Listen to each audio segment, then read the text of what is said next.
Leo says, that's a great question. Thank you, Leo.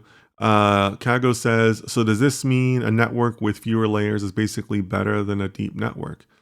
Not always, Kago. Not always. Because depending on the problem, you're going to need a deep network. And there's ways for you as a data scientist to combat the vanishing gradient problem. I won't say some of those today because we can kind of leave that as a little bit of a homework. Like I said, if you guys want to go out and Google the vanishing gradient problem, and maybe you'll come across some of those answers. So yeah, Kago, you shouldn't take it to mean that.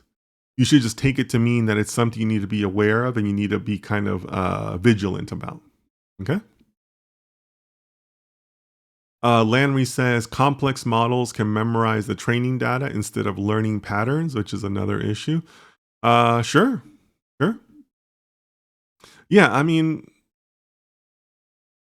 all models can have that issue, right? In the sense that it could be like an overfitting issue by, I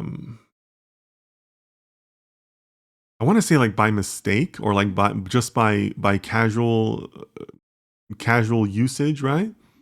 But yes, Landry's right that neural networks can be overfit in a very significant way. It's a lot easier to do that than you would think it is, right? All right. So I think we've covered some of that complexity.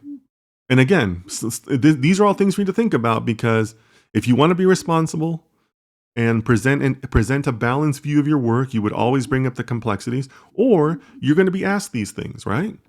Before somebody gives you a green light, before they fund your project, before they give you the budget, they're going to want to know the risks, right? So we ourselves should be aware of the risks, right? Okay, so let's talk about this.